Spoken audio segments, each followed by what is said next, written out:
the right club. Be the right club today. Johnny, that's better than most. How about in? That is better than most. Better than most!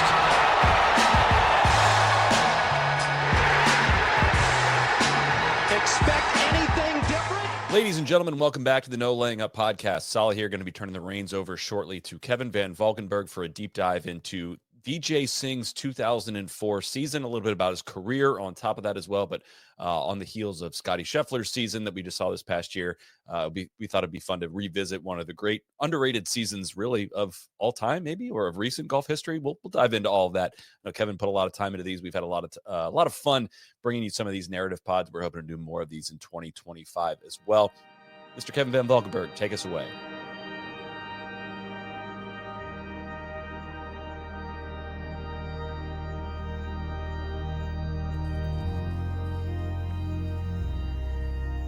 When Scottie Scheffler shot a final round 67 at Eastlake this year in the Tour Championship, he earned more than just the $25 million you get for taking home the FedEx Cup.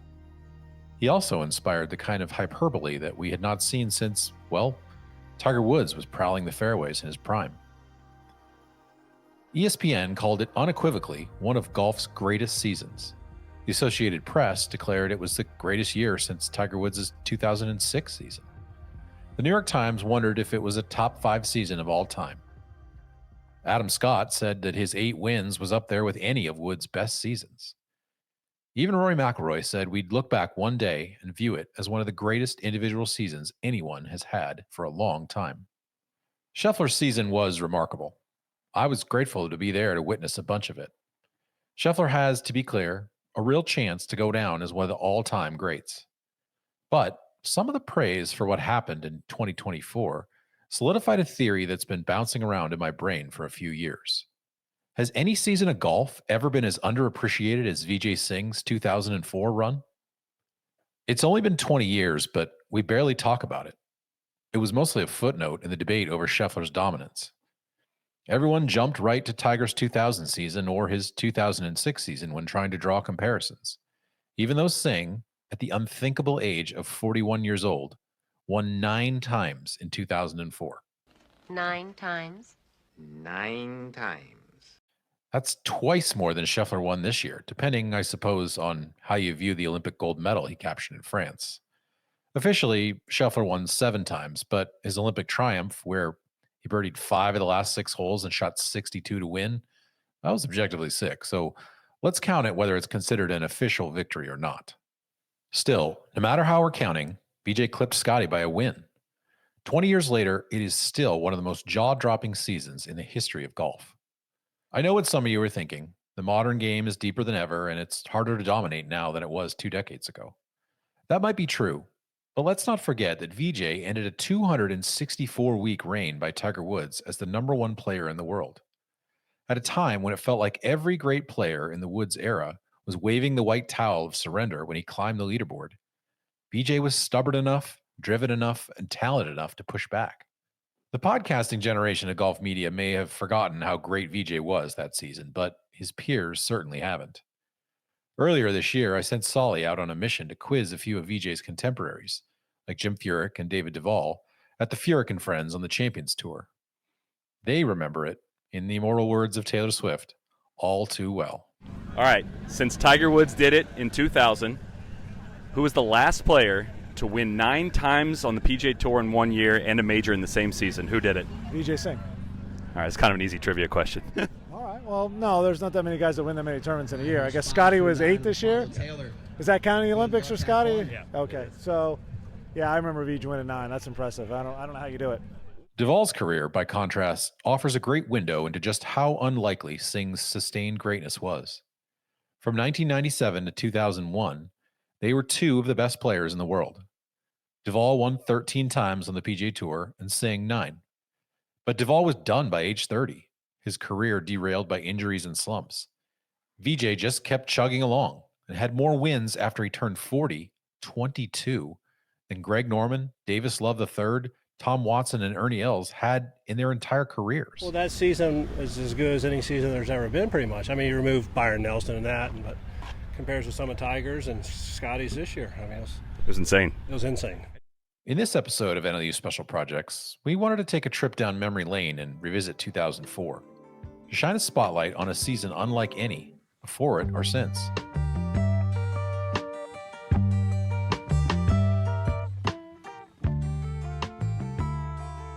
Vijay not only dominated golf at an age when he should have been in decline, he also did it when everyone seemed to be rooting against him.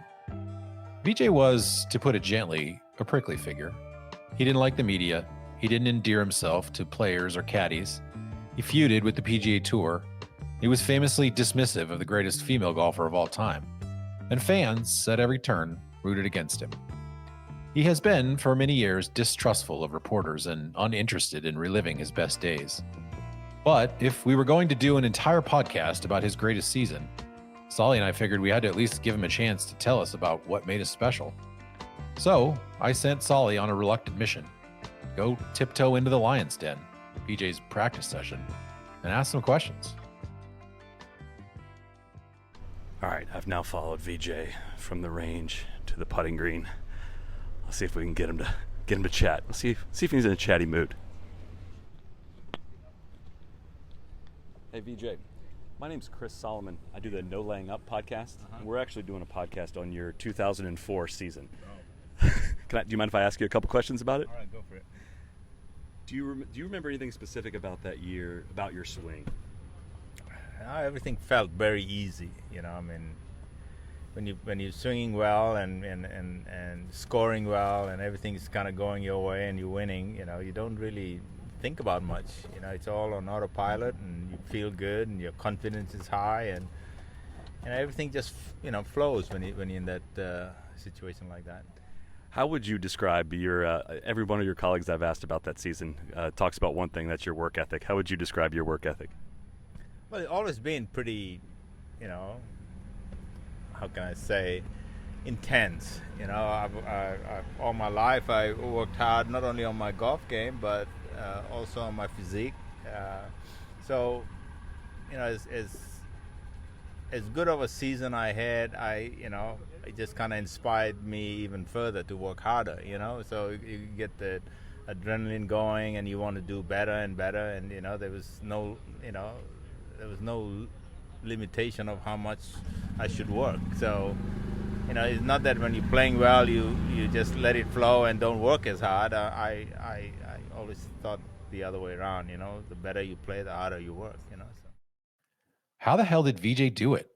It's a fascinating story, and one we'll attempt to unpack right after the break. This episode is, of course, brought to you by our friends at Rhoback. You all know Rhoback. Best fit, best feel. The holidays are here. It means it's time to give the best gift of the year, which is Rhoback, our single favorite item we own, the Rhoback hoodie. I got the Blitz Tech hoodie on right now. It's absolutely fantastic. It's soft. It's comfortable. We wear it everywhere. They got so many different kinds of materials. They just released their new hybrid jacket. It's fantastic. I've been using it on the brisk 55-degree Florida cold mornings out here in Jacksonville. It's got insulated quilting on the front and back panels and stretch knit sleeves. It's warm and flexible. The internal and external pockets are clutch as well. I love the jacket. It's super clean, really comfortable. It's great secondary layer for either on or off the golf course. And finally, the Rhoback's Delta pants. These are my go-to pants. I've played, the first time I wore them, I said, these are my 1A pants. If I have to have an important round of golf, I'm wearing the Rhoback Delta pants. They were sold out almost immediately. The fabric is comfortable, wrinkle resistant, it's got a really clean look, but they got them back in stock. The belt loops make it ideal for the course or just your go-to everyday pant if you wanted to. You can style it with a Rhoback hoodie, the hybrid jacket, or crew. You are set to go. If you haven't already, load up on some Rhoback. For yourself or for others, use code NLU at Rhoback.com for a generous 20% off your first order through the end of this week. That's RHOBACK.com. 20% off bottoms, Q-zips, hoodies, and more with code NLU. It's Rhoback season. Go check them out. Before we dive into 2004, I think it's important to give some context about Vijay, particularly for some of our younger listeners. I called up my colleague Tron Carter and asked him a simple question. How do I explain Vijay Singh? Yeah, it seems like he was almost one of those guys that was like the fabric of the tour. He's part of the furniture, right? He's got his visor on. He's got his glasses in his later years. He's kind of transitioned to, to comfier shoes. I know he lives spends a lot of time in Hawaii now, but he always had kind of those. He's got those long arms, long legs, and that swing was just so good, and it still is even to this day. It's just one of those things where it's he truly feels like a singular golfer, like Vijay Singh. Like it's he's one of the like when you think of a golfer, you think of a VJ, a Tiger, a Phil, an Ernie. Like he's one of the one name guys, I think, which increasingly so. I think that's an increasingly rare thing. Vijay's journey, which started on the tiny island of Fiji in the South Pacific, is one of the most unlikely ascensions in the history of golf. He was born in 1963 in Lautoka, the second largest city in Fiji. Much of what we know about Singh's early life comes from a profile that Sports Illustrated writer John Garrity penned in 1996. Garrity, curious as to why the greatest golfer to ever emerge from Fiji had never represented his home country in the World Cup of Golf, traveled to the island, notebook in hand. Through a series of interviews, he unpacked a complicated relationship between the sporting hero and his homeland. Singh is not an indigenous Fijian, but a Fijian of Indian origin, a descendant of the Hindus and Muslims from the subcontinent who came to work in Fiji's cane fields between 1879 and 1916. Vijay's father, Mohan Singh, was a refueler at the Nandi International Airport. Vijay learned the game from Mohan, an accomplished golfer and a 9-time club champion at the Nandi Airport Golf Club. As a boy, Garrity wrote, Vijay would jump the airport fence after school and race across the huge runway to the course, where he practiced and played for hours, usually alone. From the shade of a large mango tree by the 14th fairway, he hit hundreds of balls a day, stopping only to grab a mango off a branch or drink from a nearby tap. At low tide, he hit balls on the flat, firm sand of the beach, a good place to learn the crisp contact needed to spin the ball off Fiji's watergrass fairways. At home, Vijay studied photographs of Sam Snead and Tom Weiskopf. It was $25 to be a member of the club, and his family could barely afford it. In his Hall of Fame speech in 2006, Vijay would recall those days as some of the happiest of his life. That was Fiji, and I didn't know any better, and it was probably some of the nicest time of my life. I was beating balls all day and just trying to play this game of golf, and I love this game. I think it's one of the best games that I've ever known and I ever will know. By the time Vijay was 17, Garrity wrote, he was the airport club champion, the Fiji amateur champion, and the owner of practically every other cup and medal the islands had to offer. Vijay was cocky as hell, said Michael Lentz, the former Treasury Secretary of the Fiji Golf Association. He used to sell the prizes before he even played in the tournament. He was that sure of winning. The animus, however, went beyond Vijay's arrogance. Every time Vijay traveled around the South Pacific to compete in youth tournaments, he would rack up hundreds of dollars in long-distance phone calls, bills that he skipped out on or others had to cover. Eventually, it got him banned from playing tournaments on the PGA Tour Australia. It would be more than a decade before he paid off those debts. Unable to hone his game in Australia, Vijay plied his trade on the Asian Tour, where he found some success, winning for the first time in 1984 at the Malaysia PGA Championship. But in 1985, in the second round of the Indonesian Open at Jakarta, the tournament director of the Indonesian Golf Association, Rudy Lisapale, ruled that Singh had improved his score by 1 stroke before signing his card and was therefore disqualified. Edmund Yong, the Secretary General of what was then called the Southeast Asia Golf Federation, notified Singh that he was indefinitely suspended from the Asian Tour. For years, Garrity wrote, Singh described the incident as a misunderstanding, and he blamed Indonesian golf officials for punishing him unfairly. But Garrity found an American pro who played the Asian Tour at the time who contradicted Singh's account. I was there, says the player, who asked not to be identified. It was not a misunderstanding. Vijay was accused and suspended for altering his own card. All of us who are around are very upset that Vijay denies this. Since he was suspended from multiple tours, Vijay began work as a teaching pro in Borneo. At Kenegau, Garrity wrote, Vijay gave lessons to lumberjacks and truck drivers from a Shell oil drilling station. The closest civilization was a 2.5-hour drive away down a dirt road. You're hitting the ball in 100-degree heat, trying to make some money, Vijay would say years later. I never thought I'd come to America or anything like that. He was, however, happy. He and his wife, Ardina, look back at that time in Borneo fondly. You'd get up in the morning and hear the birds, the sounds of the jungle, Vijay said. Nothing to worry about. You had a roof over your head and something to eat, and we had each other. I learned a lot about life. Vijay's journey from Borneo to the European tour could be a novel in its own right. He quit his club pro job in 1987 and traveled to Scotland, hoping to qualify for the Open Championship. But he didn't have enough money to just play golf, so at night, he worked as a bouncer at a nightclub. The worst part of the job was telling people they couldn't come in because they were too drunk. It's always tough to be the bad guy, Vijay would say years later. I remember walking to my car. I had an old jalopy at 2 a.m, and I would worry about getting attacked. My car was fine if it started right away, but it often didn't. So it could get a bit scary, wondering if a gang of guys were waiting for me.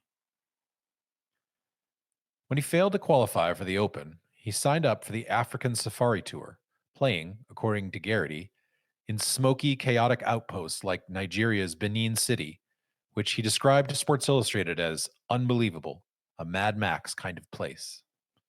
But when he won the 1988 Nigerian Open, he vaulted to the top of the African Safari money list, and that led to other opportunities. The same year, he won an event in Sweden, then tied for second in European Tour qualifying school.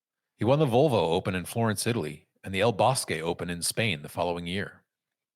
Success came slowly but steadily. He made it to the PGA Tour in 1993 and won the Buick Classic as a rookie, defeating Mark Wiebe in a playoff. He developed a reputation as someone who was not interested in socializing. All he wanted to do was hit golf balls, often for hours at a time. He would go back to his hotel after playing his rounds and get bored, so he would go back to the practice range and hit balls until there was no light left. When my wife and my boy are not traveling with me, what do? Singh said. After you finish your round, you've got the whole day to do nothing. I'd rather go hit balls than go to the hotel room and lie there and watch TV. Even when he was forced to go back to his room, he'd keep practicing there too. The first thing I do when I check into a room is rearrange the furniture so I can practice, Vijay said. But when I check out, I try to put it back the way it was. His range sessions became the stuff of legend.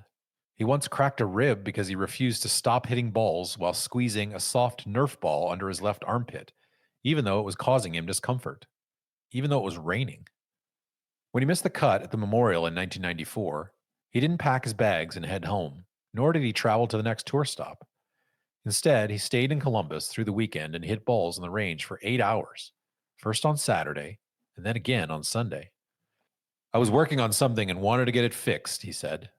I don't like to get it fixed next week. I like to get it fixed now. Years later, PGA Tour player Zach Blair bumped into Singh during one of his epic range sessions at the Colonial. Singh, who felt like Blair had poached his coveted spot on the range, loomed menacingly, a good 6 inches above Blair, who was just a rookie at the time. But Blair learned firsthand that Vijay, if you gave it right back to him, was more bark than bite. And that range is kind of weird. You know, there's two sides to it, but it was like a Monday afternoon, maybe even Sunday before the event started. And it was like late afternoon, so hot, like ridiculous. And there's kind of like the one side of the range has a couple of trees that overhang. And he was kind of over there beating balls.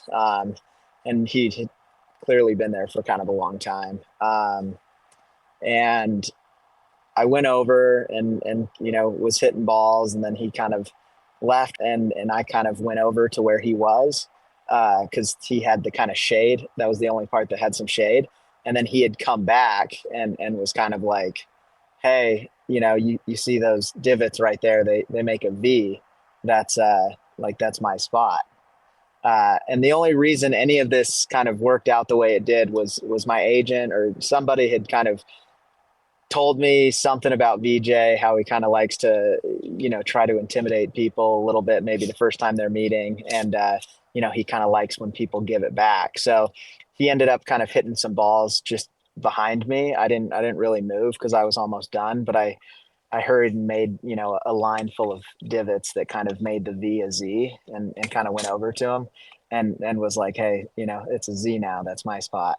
And, he definitely loved it. Thought it was pretty funny. And, we didn't really cross paths too much before that. It's not like he knew who I was or anything like that, but he definitely was pretty cool after that. And, would always, give me a hey, what's up, or something like that if I saw him out there on the course or on the range. And it really just only worked out, like I said, because I had kind of heard, make sure you give it back to him if he kind of, tries to big dog you.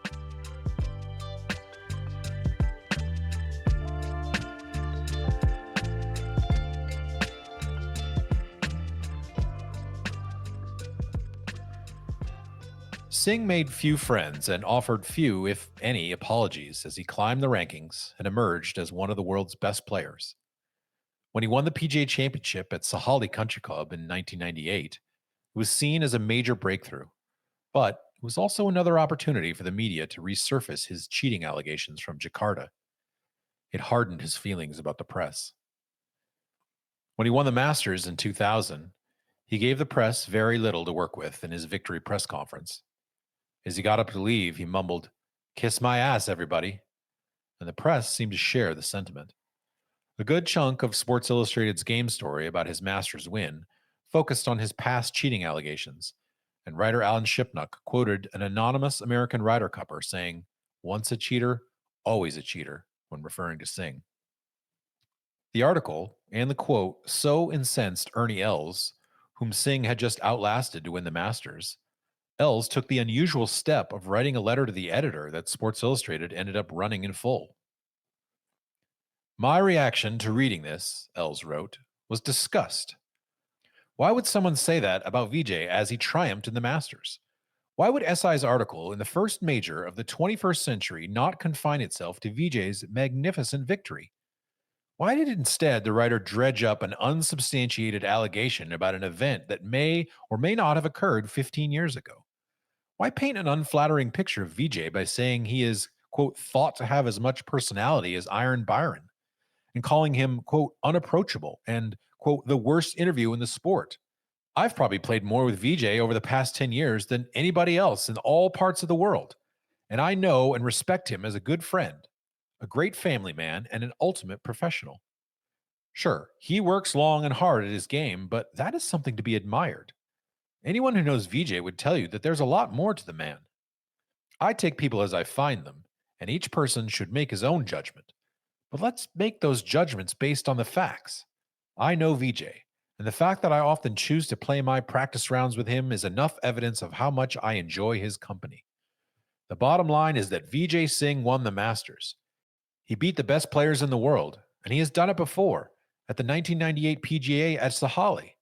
We should be congratulating Vijay on being a great champion. Golf, Els said in closing, should be proud of Vijay Singh.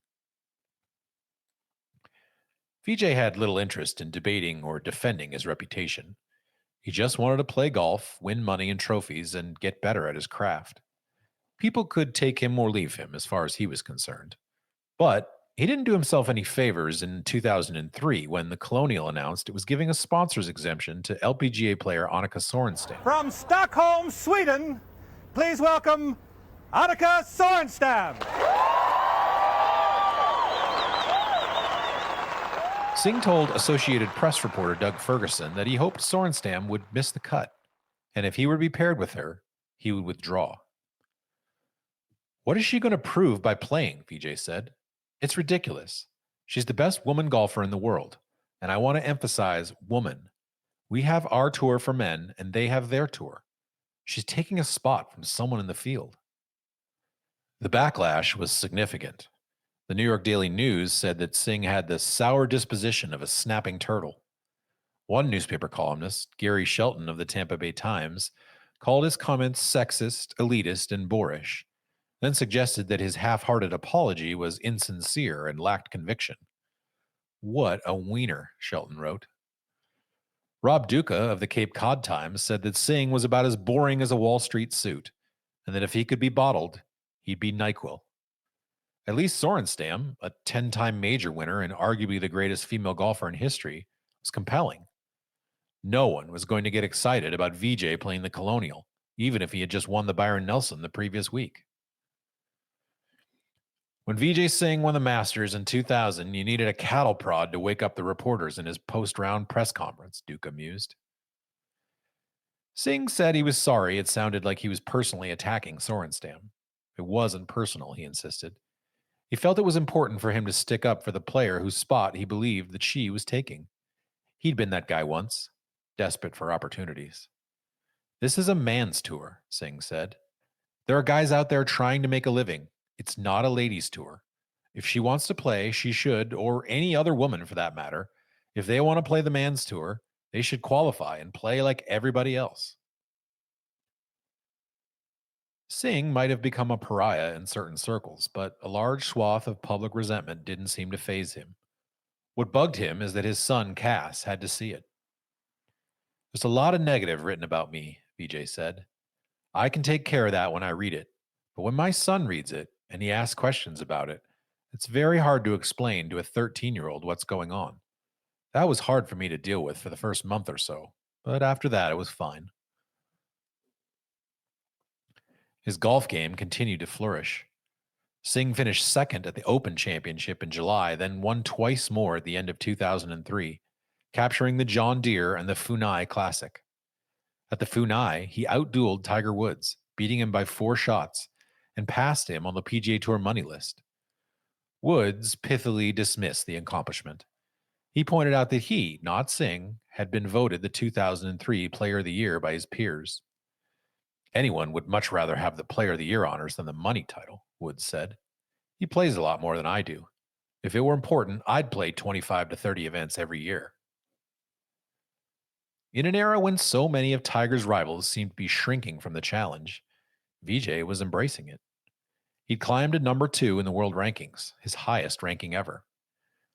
When the 2004 season began in Hawaii, the 40-year-old Singh stated his intentions clearly. He planned to end Tiger's 4-year streak as the top-ranked player in the world. I don't think I can catch him this year, Singh said, but maybe in a year or so. His points are so far ahead of me that even if I win a few times this year, it's not going to be easy for me to catch him. But in my mind, 40 is just a number. I'm physically much stronger than I was when I was 25. I feel like I'm a stronger person physically and mentally. I've learned a lot through the years. Vijay wasn't kidding around. He was on the precipice of something special. After the break, we'll dig into one of the most interesting, if unlikely, runs in the history of the PGA Tour. This episode is also brought to you by The Nest, No Laying Up's community of avid golfers. And if you're already a Nest member, your NLU Pro Shop code now gets you 20% off any purchase through December 31st, 2024. Nest members can also access exclusive discounts with our partners like Holderness and Bourne, Stone Creek Coffee, and The Stack. You can learn more about those discounts in your Nest member profile, www.nolayingup.com/profile. And if you're not a Nest member or you want to gift a Nest membership for the holidays, visit nolayingup.com/join to take advantage of these year-end discounts and explore other Nest member benefits. Nest members help us maintain our independence as a media company, helps us keep our ad loads down to 3 minutes per 90 minutes of content. That's our policy. It's a $90 annual membership, and you can sign up or learn more at nolayingup.com/join. That's nolayingup.com/join. If you got somebody reaching out to you over the holidays, you don't know what to tell them, to get you, have them get you a Nest membership. All right. We greatly appreciate the support of our Nest members. And it's been a great community. And there's so many great benefits that you can learn a lot more at nolayingup.com/join. Thank you for supporting the No Laying Up podcast this past year. Back to KBB.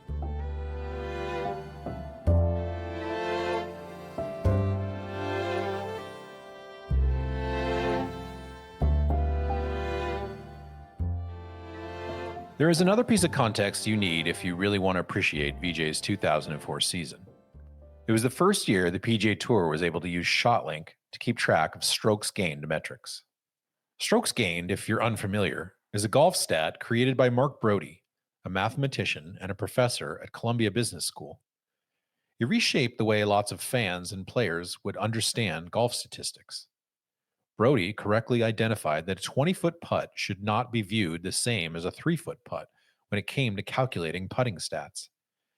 You had a 15% chance of sinking a 20-footer and a 96% chance of sinking a 3-footer. So we needed to come up with a stat that weighed them differently. Total putts was meaningless if you were always flagging your irons. Strokes gained was able to determine the average outcome from any distance on the green using millions of simulations. If you made a long putt, you gained a percentage of strokes against the average. If you missed a short putt, you lost strokes. Add up all those gains and losses, and you truly know whether you putted well that season or not. A good player might be half a stroke better per round than the field average over the course of an entire year. It wouldn't become an official PGA Tour statistic until 2011, but the tour kept track of the numbers, then released them years later. What we eventually learned is what the eye test already told us. Vijay Singh was a bad putter, at least relative to his peers. It wasn't for a lack of trying different stuff. Throughout the course of his career, Vijay tried just about everything. Putting with a broomstick, putting cross-handed, putting left-hand low. He anchored, he split his hands, he even putted with a glove on. He putted with a light grip, a heavy grip, a flat grip, and a round grip. He used a blade, a mallet, putters with toe hang, and putters that were face balanced. He tinkered with different weights and different lofts. Even good putting runs didn't satisfy him. In 2000, he won the Masters using an unconventional putter from a small company named Dandy that was designed by a former concert pianist. He ditched it a month later. I think putting is always my problem, Vijay said. I'm not a bad putter, but I'm not a great putter. The statistics told a different story. For the 2004 season, Singh ranked 129th on the PGA Tour in strokes gained putting, losing .089 strokes per round.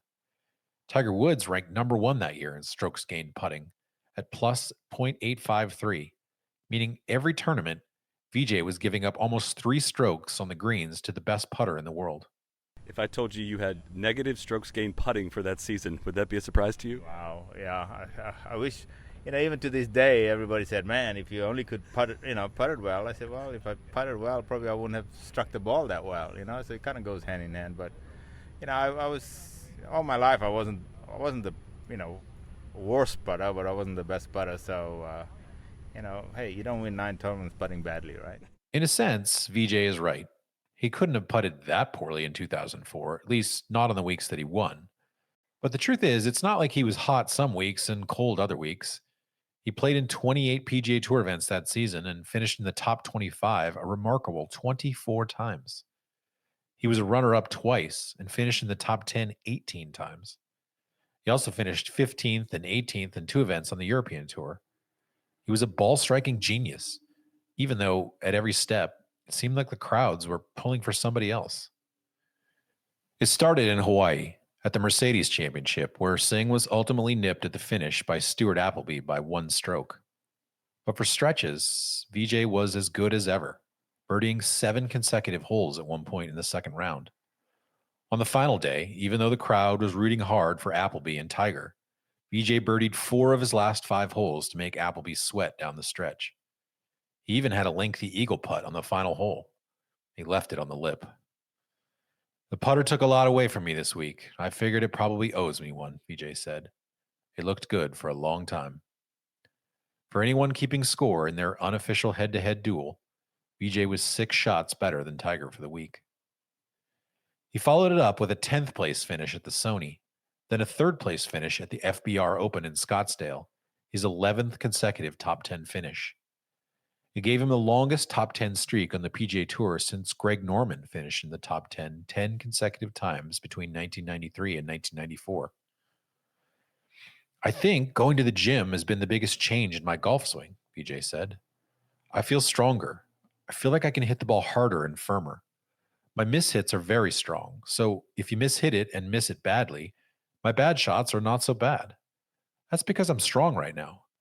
If I don't work out a day, I feel like I missed something. So it's come to a stage where I feel like I'm going to go out there and work out every day. At the Pebble Beach Pro-Am in early February, Vijay captured his first victory of the season, winning by 3 strokes over Jeff Maggart and 4 over Phil Mickelson. A win that was all the more impressive because he didn't feel like he played well. On Sunday, he hooked his first 3 drives in the rough and still made 3 birdies. It kind of reminds me of the streak that Tiger was on a few years ago when he won 4 majors in a row, Maggart said. It's like all he had to do was show up and he was going to shoot 5 or 6 under. That kind of reminds me of the way Vijay is playing. Once again, Singh crept closer to Woods in the world rankings, but he rebuffed questions asking if he believed he was already the best player in the world. My ranking doesn't say that, Vijay said. I'm number 2. I'm playing the best I can. I want to be number 1 before I finish, but it's a hard feat to take Tiger off the top because he's playing well. If I keep playing like I am now, I have a shot. Maybe in a year or 2. The best part of the win, however, was Clint Eastwood handing him the trophy. The Outlaw Josie Wales, Singh confessed, was one of his favorite movies. I don't believe that story about Josie Wales. You don't? No, sir, I don't. I don't believe no 5 pistoleros could do in Josie Wales. Maybe it was 6. Could have even been 10. I think he's still alive. Receiving the cup from Clint was the highlight of my whole week, Singh said. He's my hero. He's been my hero for a long, long time. And this is the first time I've actually ever met him. If there's one cold streak to Vijay's 2004 season, it arrived in the weeks after Pebble in the lead up to the Masters. His top 10 streak, just 2 short of Jack Nicklaus's PGA Tour record of 14 straight, ended at the Buick Invitational when he missed his only cut of the season. He had respectable but forgettable finishes at the Nissan Open, the Match Play, and at Bay Hill, but he wasn't able to climb into contention. His putting kept letting him down. His reputation, on the other hand, was evolving. In May, Sam Weinman, who would eventually become the editorial director at Golf Digest, but at the time was a writer for the Westchester Journal News, penned a column reflecting on the 1-year anniversary of Singh's comments about Sorenstam. In the 12 months since saying he hoped Sorenstam would miss the cut at the Colonial, Ryman wrote, Singh still hasn't been embraced as one of golf's cuddliest figures. But maybe he isn't quite the villain that he was. Fellow tour players insist that he's one of the most generous guys on the range. Pro-Am participants insist he's engaging and an active playing partner. There doesn't seem to be a middle ground, but maybe there should be. Singh seemed indifferent towards the shifting opinions regarding his character. I'm always the same, Vijay said. I don't think I've changed a bit. You see the serious side of me when I'm playing golf tournaments. You cannot just switch off and on when you leave the golf course. You have to be in that frame of mind for a little while until you get out of this environment and get into your room, and then you can kind of relax. You have to have that intense focus all the time. People take it the wrong way. But I'm a nice guy, I think. Singh's season began trending in the right direction again at the Masters, where a 69 on Sunday helped him climb into a tie for 6th place, another step closer to Tiger, who finished 22nd. But the round was important for personal reasons. It marked the first time that Vijay's father, Mohan, was able to see him play a round in person in the United States. He also wondered whether it might be the last time. His father had recently undergone a quadruple bypass. It was great to see my wife, my boy, and the whole gang here, Vijay said. The Masters seemed to rejuvenate the magic he showed early in the season. The following week at the Shell Houston Open, he won for the 2nd time, slogging his way through multiple rain delays to outlast Scott Hoke and John Daly on a Monday finish. As he walked off the 18th green, he bear-hugged his trainer, Joey Giovisalvi, thanking him again for pushing him during so many 6 a.m. workouts. I think today was the best I've played in a long, long time, Vijay said. The win pulled Singh to within 2.58 points of Woods in the official World Golf Rankings, the closest that anyone had been in 2 years. Singh admitted he was no longer ruling out catching Tiger before the end of the season. If I keep playing like I've been playing, he said, I've got a chance. The following week in New Orleans, it looked like Singh was sliding out of contention. He trailed Joe Ogilvy and Phil Mickelson by 6 shots with 8 holes to play. His putter, once again, had gone cold. But a furious rally that included an eagle on the 15th hole saw him shoot 29 on the back 9. He clipped Ogilvy on the 18th hole with a 25-foot birdie putt to win for the second straight week. Maybe if I win another 4 or 5 events this year, maybe I'll get a little bit more attention, Singh joked. The following week at the Wachovia Championship, Woods sounded, for the first time, at peace with the idea that he might get tracked down by Singh.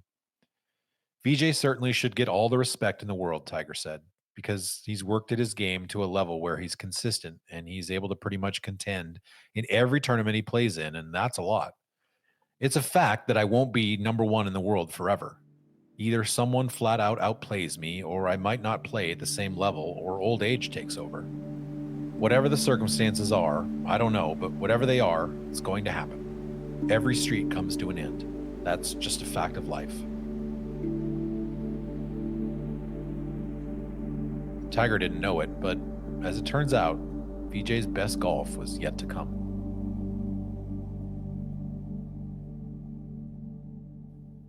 So how did Vijay, at age 41, track down a 28-year-old Tiger Woods? Vijay played the best golf of his career, but there's some nuance to this tale. Tiger was in the midst of some significant swing changes that would bear fruit in 2005 when he'd return to form and win the Masters and the Open Championship. And he'd also finished second at the US Open and fourth at the PGA Championship. But Vijay struck right when Tiger was vulnerable, and he did it with some swing changes of his own. As he later detailed to Golf Digest, he made a decision late in 2003 to shorten his driver's swing in an attempt to get not only more consistent, but because he believed he could produce more power. Everyone used to believe that you needed a long, loose backswing to hit the ball far. It isn't true, Singh told Digest. I've worked to make my backswing more compact and controlled, and I'm 10 yards longer with each club, not to mention straighter than I was 3 years ago. He also made a strategic decision to try to eliminate the left side of the golf course. He would have his caddy stand behind him during his epic range sessions and make sure his club face was either square or slightly open at the top of his backswing. With his short irons, he vowed to be as aggressive as possible. I've heard people say it's better to take more club and swing easy, but I like to play the opposite way when it comes to club selection, he told Digest.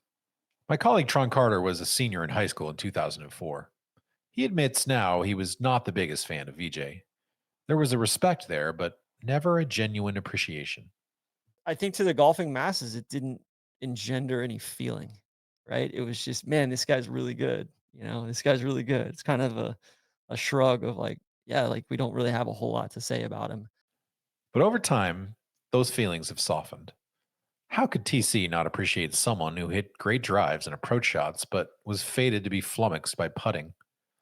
Watching Vijay grind and tinker brought about a new appreciation. I think that's something that's going to age well with him too, is he always felt like an underdog, or he always felt like an outsider, and he acted accordingly. He never got too comfortable. He never got complacent, right? Even out on the Champions Tour, the guy just wants to compete. He likes the process.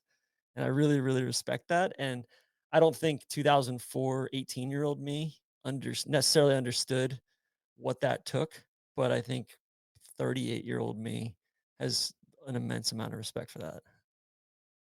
At the Buick Open in August, Vijay played some of his best golf of the season, but he had to contend with a red-hot John Daly who had massive support from the Michigan crowds. When the duo was paired together for the final round, fans greeted Daly with a huge roar on the first tee. Vijay, in contrast, received only polite applause. It was noisy, and the crowd was all for him, Singh said. I've never seen crowds like that, unless John was playing in his backyard. I asked him if he paid the crowds to be so noisy. The more they made noise, the more calm I became. I'm just growing up, I guess, and handling the pressure better. Vijay was so confident, he couldn't resist talking a little trash to Daly on the first tee. It was so funny, Vijay, when we got started, he says, Daly, I know you're playing good, but I'm going to kick your ass today. And then John Daly's start, just totally blew everybody away, especially me. We're on the third tee, and he goes, maybe I shouldn't have said that. He starts birdie, eagle, birdie, birdie. Nobody does that. Me and Vijay are pretty good friends. We'll tell each other like it is, and we have a blast. Singh closed with a 67 on Sunday to win, thanks in part, and stop me if I've said this before, to a new putter he put in the bag. It was a standard length putter, the first time he went away from using a long putter in 2.5 years. The way I putted for the last 2 months, I could not possibly have putted worse, Vijay said. If Vijay had failed to capture a major in 2004, it's hard to imagine we'd view this season with the same reverence we do now. And Singh, even at the time, seemed to grasp that. He also tried to downplay its importance. I don't think it's as important to me as it is to Ernie or Tiger, he admitted. The PGA Championship at Whistling Straits would represent his last chance. First on the tee, the 1998 PGA champion from Fiji, Vijay Singh. I'm going to try my hardest to win this one, Singh said. Not winning from 2000, obviously I'm disappointed that I have not won more majors, but there's always the next one. I always keep telling myself that, and this is another good opportunity right here. For the first 3 rounds at Whistling, Singh's game was magnificent. He was in complete control of his golf ball, and his putter was on fire. He and Woods were paired together, but exchanged barely 10 words over 2 days. Singh opened the tournament with a 67, then followed it up with a 68 on Friday. Tiger, on the other hand, barely kept his 5-year cut streak alive and trailed Singh by 11 shots going into the weekend. Who cares about the number 1 ranking, Woods said. Yeah, it's great to be number 1 in the world, but what's really great is to play consistently. Singh shot a 69 on Saturday, meaning he would take a 1-stroke lead over Justin Leonard going into Sunday. The last 7 times Singh entered the final round with a lead, he'd managed to hold on for the win. The wind, however, was howling on Sunday. No player in the final 15 twosomes would break 70. Singh's putter was suddenly ice cold. He wouldn't make a single birdie in the final round, and after he doubled the 4th hole when he couldn't escape from a greenside bunker, he trailed Leonard by 2 strokes. It felt like Leonard's tournament to win. He should have put my man away when he had the chance, Singh's caddy, Dave Renwick, would say afterward. Leonard responded with a putting performance so dreadful, only someone who had suffered on the greens like Singh could truly understand it. Leonard missed putts of 4 feet, 4 feet, 5 feet, and 8 feet on the back 9. Then he missed a 12-footer for par on 18 that would have given him the win. There would be a 3-man playoff between Vijay, Leonard, and Chris DeMarco. On the first hole, the 361-yard 10th, Vijay nearly drove the green, then hit a beautiful pitch in close and rolled in his only birdie of the day. On the next hole, the 236-yard par 3 17th, he hit a 3-iron that muscled through the air like it was Thor's hammer, stopping 6 feet from the cup. One of the greatest shots in major championship history, Renwick, Singh's caddy, said afterwards. And in fitting Vijay fashion,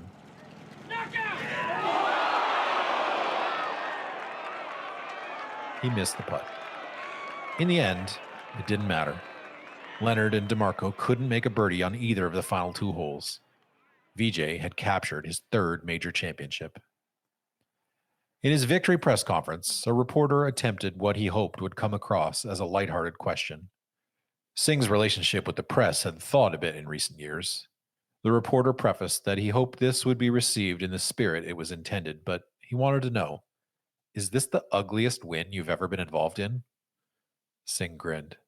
It's the prettiest one, I think.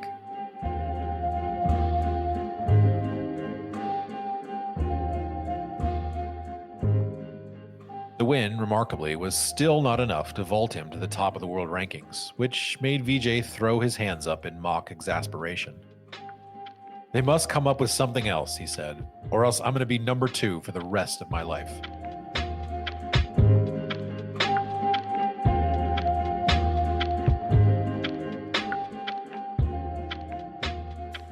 After 2 years of gradually reeling Tiger in, Vijay would finally catch him a few weeks later at the Deutsche Bank Championship. Fittingly, the two were paired together in the final round, but the crowds in Boston were massively partisan in Tiger's favor. Singh estimated that 95% of them were pulling for Woods, and maybe 5% were pulling for him. Before the round, he couldn't resist teasing the media a bit. Fortunately for all of you, Tiger is paired with me, so you'll have a lot to write about, he said. For most of 2003 and much of 2004, Singh had been obsessed with this moment. What once seemed impossible was now there for the taking. He had not come to the United States with the dream of ever becoming the best golfer in the world. All he really wanted initially was to make cuts and provide for his family. But, as the poet Robert Browning wrote, but a man's reach should exceed his grasp, or what's a heaven for? Vijay Singh birdied 3 of his final 4 holes to slam the door on any hopes of a Tiger comeback and win by 3 strokes. The Hartford Courant noted as the final putt dropped, Woods' reign officially ended at 5:44 p.m. as he shook hands with Singh. For the first time in 5 years, or 264 consecutive weeks, there was a new number 1 ranked golfer in the world. Afterwards, Jeff Jacobs of the Courant wrote, Tiger did everything to deflect the conversation from the number 1 ranking. He wanted to talk about his swing, fine. The truth is, this day presented another challenge to Tiger. If it wasn't a wake-up call, it is certainly the bank statement in the mail. He isn't the best golfer in the world anymore. That's not an argument. It's a statistical fact. A few columnists couldn't hide their dismay. This was a worst-case scenario, an in case of emergency break glass development. On ESPN's page 2, columnist Jason Whitlock went so far as to suggest that Vijay was killing the sport. Nothing could be worse for golf than Vijay Singh as the PGA Tour's number 1 player, Whitlock wrote. As much as Tiger Woods needs a nemesis, a hated rival, Vijay is the wrong guy for the job. Vijay has no sex appeal, no charisma, no nothing. He's the one golfer on tour who could get unbelievably hot, win 7 tournaments, including a major, whip Tiger heads up for the number 1 ranking, and not create a ripple of conversation among sports fans. Vijay, Whitlock concluded, was the ultimate golfing wet blanket. Singh, as one might expect, did not seem to care. I've never thought I'd be sitting here the best player in the world, Singh said. Obviously, it's been a journey and something that cannot be forgotten. In fact, he didn't stop there. He won his next 2 tournaments, breaking the hearts of Canadians by beating Mike Weir in a playoff at the Canadian Open, then capturing the 84 Lumber Classic over Stuart Sink for his 5th win in 6 starts. It's a run I hope never ends, Vijay said. I'm enjoying it so much. I feel like every time I enter a tournament, I should win it. At the Chrysler Championship in October, Singh won by 5 over Tommy Armour III and Jesper Parnevik, surpassing $10 million in prize money for the first time in PGA Tour history. Parnevik was left in what can only be described as slack-jawed wonder. It's amazing, he said. It's just as amazing as Tiger was 4 years ago. Tiger would eventually reclaim his number 1 ranking in 2005, and he would hold it for another 5 years, making a compelling case as the greatest player of all time by winning 6 of his majors between 2005 and 2008. But what Vijay accomplished, particularly after he turned 40, might never be duplicated. Without the run he went on, Tiger likely would have held the number 1 ranking for an entire decade. Vijay never won another major, but his devotion to squeeze every last drop out of his talent didn't fade either. He won 10 more times after 2004. And he didn't fall out of the top 10 in the OWGR until June of 2009, when he was 46 years old. In 2013, the PGA Tour suspended Singh for use of a banned substance, deer antler spray. Singh was furious, and he sued the tour, claiming he'd been subjected to public humiliation and ridicule for months as part of the investigation. The tour dropped the suspension, but for 5 years, Singh refused to settle his lawsuit, vowing to go scorched earth on the tour once they got to court. A week before his defamation case was set to go to trial, the 2 sides finally settled. Vijay was adamant that his success was simply a product of hard work, not performance enhancers. He would not stand by and let his character be questioned without a fight. In one final act of career defiance, Singh nearly won the Honda Classic in 2019 at the age of 56, playing his way into a tie for the lead on the final day before finishing solo 6th. That Vijay refused to let age diminish his body and his game ought to serve as both an inspiration and a challenge for today's current stars. Consider this piece of trivia. Vijay Singh won more times in his 40s, 22, than Tiger did in his 30s and 40s combined. Or how about this one? as great as Xander Schauffele has been, Vijay still won more times in 2004 than Xander has won in his entire career. It's true, fields are deeper now and equipment is more forgiving, which likely makes it difficult for any one player to separate. But that doesn't mean we shouldn't have a greater appreciation for just how great Vijay Singh was in his prime, even if his prime didn't arrive until he was 41 years old. Is there one moment you look back on, especially fondly in that season? What's the most thing you're most proud of with that season? All the wins that I had. Having 9 wins in a season is pretty incredible. Just looking back now, how the hell did I do it? Give me some of the talent that I had then. But it was it's something that you just don't forget.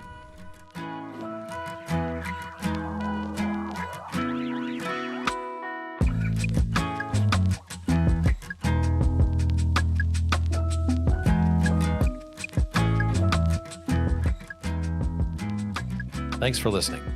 I'm Kevin Van Valkenburg. This edition of NLU Special Projects was researched and reported by me and Chris Solomon, and edited by DJ Pyhowski and Todd Schuster. Sound and music editing by Justine Pyhowski. If you enjoyed this podcast, you can find more on our website, nolayingup.com. If you'd like to support this kind of content, the best way to do so is by joining the Nest, our community of avid golfers. Nest members get a 15% discount in our pro shop, access to exclusive content like our monthly Nest podcast, as well as written work, and you'll have the chance to sign up early for our Roost events held all around the country. We appreciate your support. We'll see you soon.